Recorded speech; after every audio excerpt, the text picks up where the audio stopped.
Welcome, one and all, back to Dark's Library. Let's look in on Carrie White and her friends and family and see what more they have in store for us in Stephen King's Carrie.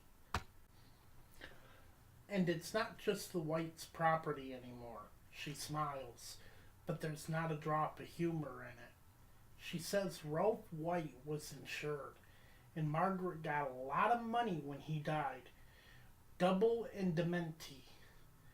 He left the house insured too, but she never got a penny of that. The damage was caused by an act of God.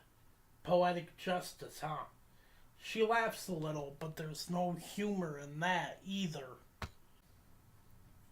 Found written repeatedly on one page of Ewan Consolidated High School notebook owned by Carrie White. Everybody's guessed that baby can't be blessed till she finally sees that she's like all the rest. Carrie went into the house and closed the door behind her. Bright daylight disappeared and was replaced by brown shadows, coolness, and oppressive smell of talcum powder. The only sound that was ticking of the Black Forest cuckoo clock in the living room. Mama had gotten the cuckoo clock with green stamps. Once in the sixth grade, Carrie had set out to ask Mama if green stamps weren't sinful, but her nerve had failed her. She walked up the hall and put her coat in the closet. A luminous picture above the coat hooks lined a ghostly Jesus hovering grimly over a family seated at the kitchen table. Beneath was the caption, also luminous, the unseen guest. She went into the living room and stood in the middle of the faded, starting to be threadbare rug. She closed her eyes and watched the little dots flash by in the darkness. Her headache thumped queasily behind her temples. Alone. Mama worked on the speed ironer and folded down at the Blue Ribbon Laundry in Chamberlain Center. She had worked there since Carrie was 5, when the compensation and insurance that had resulted from her father's accident had begun to run out. Her hours were from 7:30 in the morning until 4 in the afternoon. The laundry was godless, Mama had told her so many times. The foreman, Mr. Elton Mott, was especially godless. Mama said that Satan had reserved a special blue corner of hell for Elt, as he was called at the Blue Ribbon. Alone. She opened her eyes. The living room contained 2 chairs with straight backs. There was a sewing table with a light where Carrie sometimes made dresses in the evening, while Mama tatted dollies and talked about the coming. The Black Forest cuckoo clock was on the far wall. There was many religious pictures, but the one Carrie liked best was on the wall above her chair.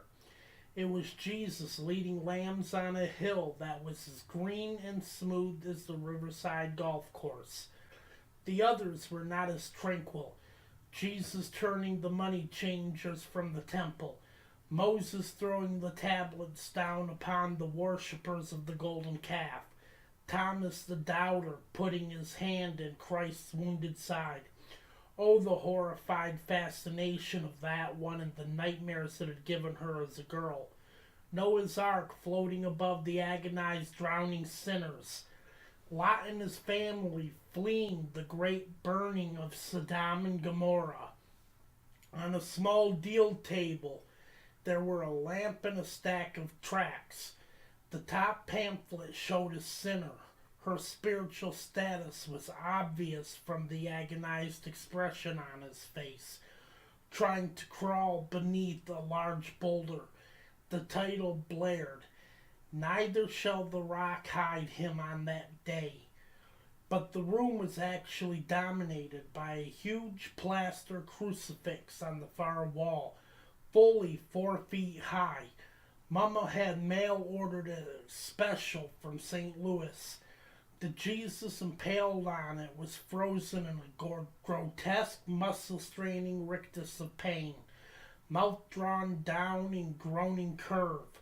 His crown of thorns bled scarlet streams down his temples and forehead. The eyes were turned up in a medieval expression of slanted agony. Both hands were also drenched with blood, and the feet were nailed to a small plaster platform. The corpus had also given Carrie endless nightmares in which the mutated Christ chased her through dream corridors holding a mallet and nails, begging her to take up her cross and follow him. Just lately, these dreams had evolved into something less understandable but more sinister. The object did not seem to be murder, but something even more awful: alone.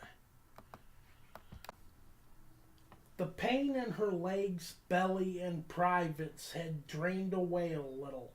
She no longer thought she was bleeding to death. The world was menstruation, and all at once it seemed logical and inevitable. It was her time of the month. She giggled a strange, frightened giggle in the solemn stillness of the living room. It sounded like a quiz show. You too can win an all-expense-paid trip to Bermuda on time of the month. Like the memory of the stones, the knowledge of menstruation seemed always to have been there, blocked but waiting. She turned and walked heavily upstairs. The bathroom had a wooden floor that had been scrubbed nearly white. Cleanliness is next to godliness, and a tub on claw feet. Rust stains dripped down the porcelain below the chrome spout, and there was no shower attachment. Mama said showers were sinful. Carrie went in and opened the towel cabinet and began to hunt purposefully, but carefully, not leaving anything out of place. Mama's eyes were sharp. The blue box was in the very back behind the old towels they didn't use anymore. There was a fuzzily silhouetted woman in a long flimsy gown on the side. She took one of the napkins out and looked at it curiously. She had blotted the lipstick she snuck into her purse quite openly with these once on a street corner. Now she remembered, or imagined she did, quizzical, shocked looks.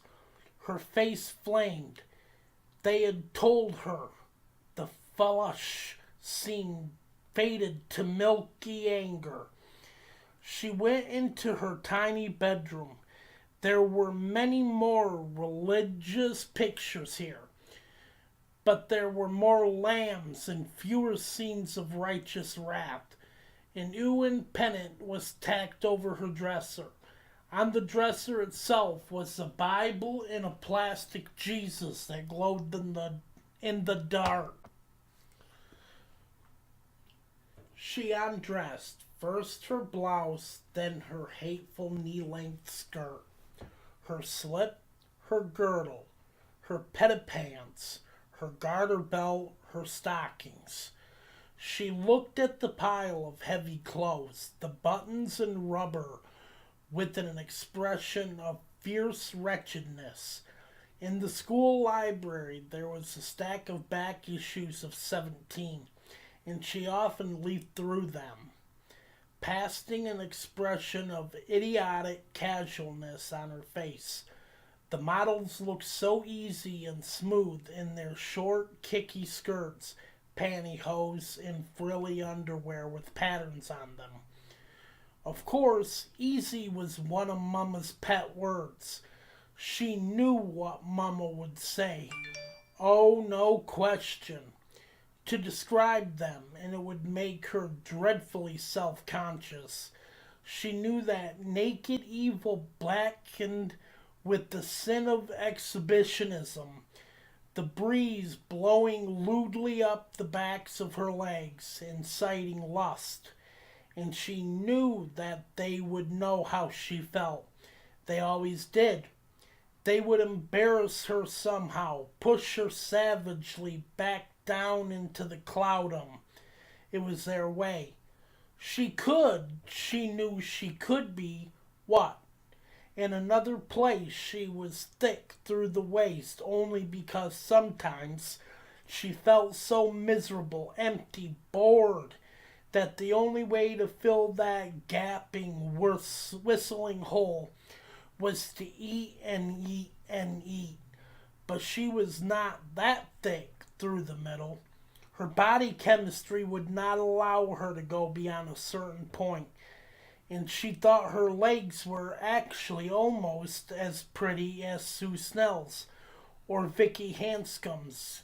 She could be what, could stop the chocolates, and her pimples would go down. They always did. She could fix her hair, buy pantyhose and blue and green tights, make little skirts and dresses from Butterick and Simplicity patterns. The price of a bus ticket, a train ticket. She could be alive. She unsnapped her heavy cotton bra and let it fall. Her breasts were milk white, upright, and smooth. The nipples were a light coffee color. She ran her hands over them and a little shiver went through her. Evil, bad. Oh, it was Mama had told her there was something. The something was dangerous, ancient, unutterably evil. It could make you feeble. Watch, Mama said. It comes at night. It will make you think of the evil that goes on in parking lots and roadhouses. But though this was 9:20 in the morning, Carrie thought the something had come to her. She ran her hands over her breasts, dirty pillows. Again, and the skin was cool, but the nipples were hot and hard. And when she twerked one, it made her feel weak and dissolving. Yes, this was the something. Her underpants were spotted with blood. Suddenly she felt she must burst into tears, scream, or rip the something out of her body whole and beating, crush it, kill it. The napkin Miss Desjardins had fixed was already wilting, and she changed it carefully, knowing how bad she was, how bad they were, how she hated them and herself. Only Mama was good. Mama had battled the black man and vanquished him. Carrie had seen it happen in a dream. Mama had driven him out of the front door with the broom. The black man had fled up Carlin Street into the night, his cloven feet striking red sparks from the cement. Her mama had torn the something out of herself and was pure. Carrie hated her. She caught a glimpse of her own face in the tiny mirror. She hung on the back of the door, a mirror with a cheap green plastic rim, good only for combing hair. She hated her face, her dull, stupid, bovine face, the rapid eyes, the red, shiny pimples, the nests of blackheads. She hated her face most of all. The reflection was suddenly split by a jagged silvery crack. The mirror fell on the floor and shattered at her feet, leaving only the plastic ring to stare at her like a blinded eye. From Aglavel's Dictionary of Psychic Phenomena, telekinesis is the ability to move objects or cause changes in objects by force of the mind. The phenomenon has most reliably been reported in times of crisis or stress situations when automobiles have been levitated from pinned bodies or debris from collapsed building, etc. The phenomenon is also confused with the work of poltergeists, which are playful spirits. It should be noted that poltergeists are astral beings of questionable reality, when telekinesis is thought to be an etheric function of the mind, possibly electrochemical in nature. When they had finished making love, as she slowly put her clothes in order in the back seat of Tommy Ross's 1963 Ford, Sue Snell found her thoughts turning back to Carrie White. It was Friday night, and Tommy, who was looking pensively out the back window with his pants still down around his ankles, the effect was comic but oddly endearing, had taken her bowling. That, of course, was a mutually accepted excuse. Fornication had been on their minds from the word go. She had been going out more or less steadily with Tommy ever since October. It was now May. They had been lovers for only 2 weeks. 7 times, she amended. Tonight had been the 7th. There had been no fireworks yet, no bands playing Stars and Stripes Forever, but it had gotten a little better. For the first time had hurt like hell. Her girlfriends Helen Schrei's and Janie Galt had both done it, and they both assured her that it only hurt for a minute, like getting a shot of penicillin, and then it was roses. But for Sue, the first time had been like being reamed out with the hoe handle. Tommy had confessed to her with a grin that he had gotten the rubber on wrong, too. Tonight was only the second time she had begun to feel something like pleasure, and then it was over. Tommy had held out for as long as he could, but then it was just over. It seemed like an awful lot of rubbing for a little warmth. In the aftermath, she felt low and melancholy, and her thoughts turned to Carrie. In this light, a wave of remorse caught her with all the emotional guards down. When Tommy turned back from the view of Brickyard Hill, she was crying. "Hey," he said, alarmed. "Oh, hey." He held her clumsily. "It's all right," she said, still weeping. "It's not you. I did a not-so-good thing today. I was just thinking of it." "What?" He patted the back of her neck gently. So she found herself launching into the story of that morning's incident, hardly believing it was herself she was listening to. Facing the thing frankly, she realized the main reason she had allowed Tommy to have her was because she was in love, infatuation. Didn't matter. Results were the same with him. And now to put herself in this position, cohort in a nasty shower room joke, was hardly the approved method to hook a fella. And Tommy was, of course, popular. As someone who had been popular herself all her life, it had almost seemed written that she would meet and fall in love with somebody as popular as she. They were almost certain to be voted king and queen of the high school spring ball, and the senior class had already voted them class couple for the yearbook. They had become a fixed star in the shifting firmament of the high school's relationships. They acknowledged Romeo and Juliet. She knew with sudden hatefulness that there was one couple like them in every white suburban high school in America. And having something she had always longed for in a sense of place, of security, of status. She found that it carried uneasiness with it, like a darker sister. It was not the way she had conceived it. There were dark things lumbering around their warm circle of light. The idea that she had let him fuck her. Do you have to say it that way? Yes, this time I do. Simply because he was popular, for instance. The fact that they fit together by walking, or that she could look at their reflection in a store window and think, there goes a handsome couple, she was quite sure, or only hopefully, that she wasn't that weak, not that liable to fall docilely into the complacent expectations of her parents, friends, and even herself. But now there was this shower thing, where she had gone along and pitched in with high savage glee.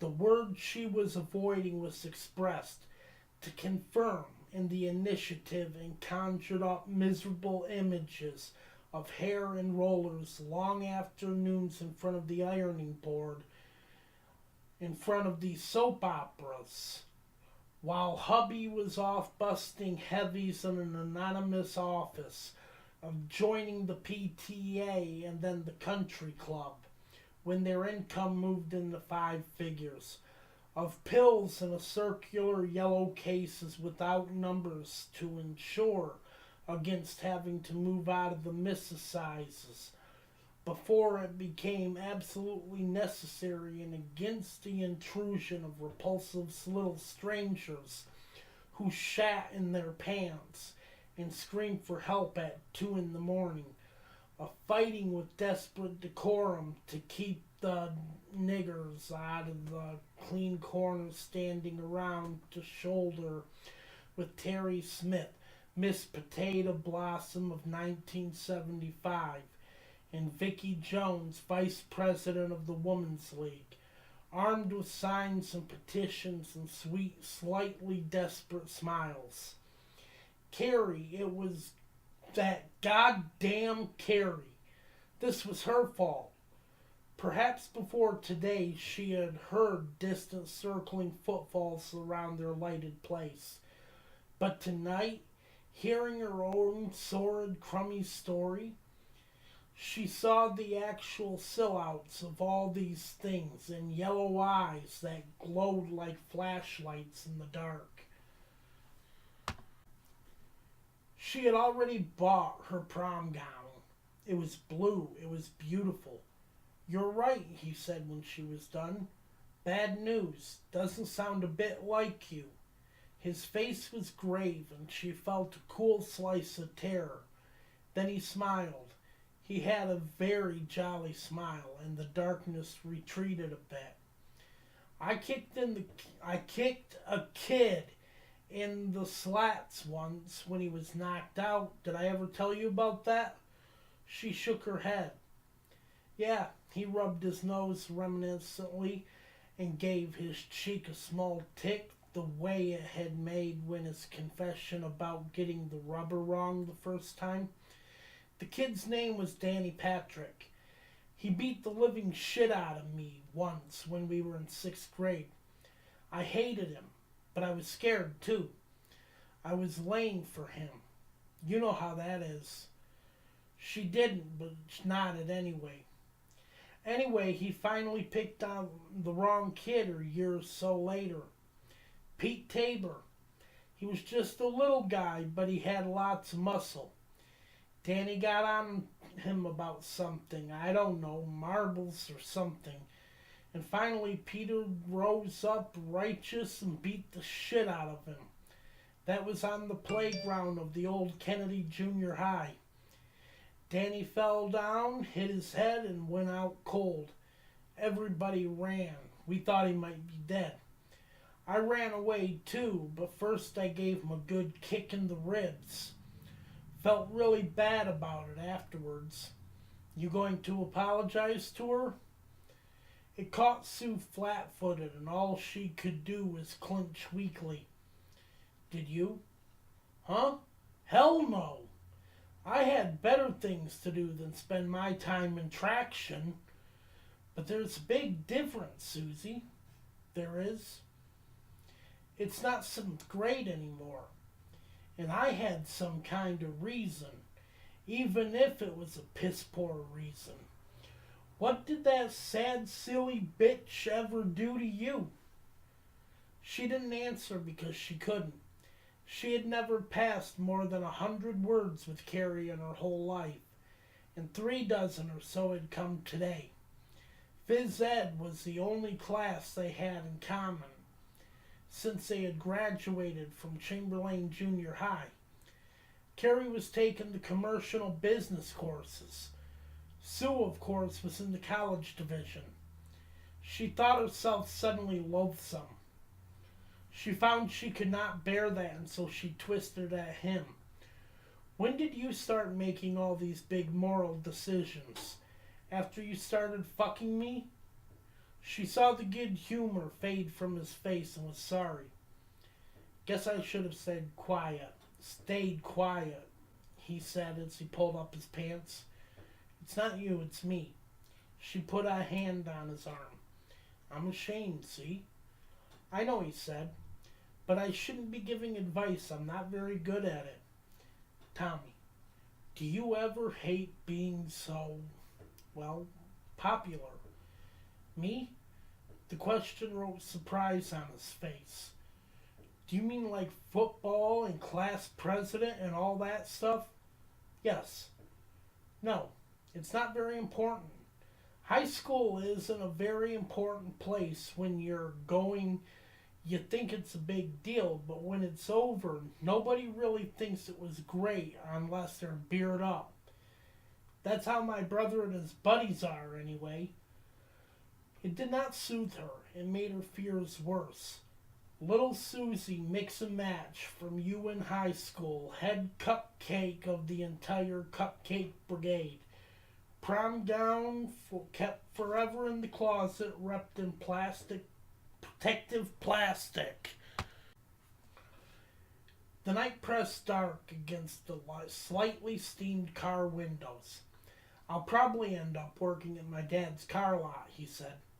I'll spend my Friday and Saturday nights down at Uncle Billy's or at the Cavalier drinking beer and talking about Saturday afternoon I got that fat pitch from Saunders and we got upset at Dorcher, get married to some nagging broad and always own last year's model, vote Democrat. Don't, she said, her mouth suddenly full of a dark, sweet horror. She pulled him to her. Love me. My head is so bad tonight. Love me. Love me. So he loved her, and this time it was different. This time there finally seemed to be room, and there was no tiresome rubbing, but a delicious friction that went up and up. Twice he had to stop, panting, and held himself back and then went again. He was a virgin before me and admitted it. I wouldn't have believed it was a lie. She went hard and her breath came in short, digging gasps, and then she began to yell and hold at his back, helpless to stop sweating. The bad taste washed away in every cell, seeming to have its own climax. Body filled with sunlight, musical notes in her mind, butterflies behind her skull in a cage of her mind. Later on the way home, he asked her formally if she would go to the spring ball with him. She said she would. He asked her if she had decided what to do about Carrie. She said she hadn't. He said that it made no difference, but she thought that it did. It begun to seem that it meant all the difference. From telekinesis, analysis and aftermath, Science Yearbook, 1981, by Dean D.L. McGuffin. There are, of course, still these scientists today. Regretfully, the Duke University people are in the forefront, who reject the terrifying underlying implications of the Carrie White affair. Like the Flatland Society, The Rosicrucians or the Coralites of Arizona who are positive that the atomic bomb does not work. These unfortunates are flying in the face of logic with their head in the sand and beg for your pardon for the mixed metaphor. I hope everyone enjoyed today's video. We will be back tomorrow with the next part. Thank you. Welcome, one and all, back to Dark's Library. Let's look in on Carrie White and her friends and family and see what more they have in store for us in Stephen King's Carrie. And it's not just the White's property anymore. She smiles, but there's not a drop of humor in it. She says Ralph White was insured, and Margaret got a lot of money when he died. Double indemnity. He left the house insured too, but she never got a penny of that. The damage was caused by an act of God. Poetic justice, huh? She laughs a little, but there's no humor in that either. Found written repeatedly on one page of Ewan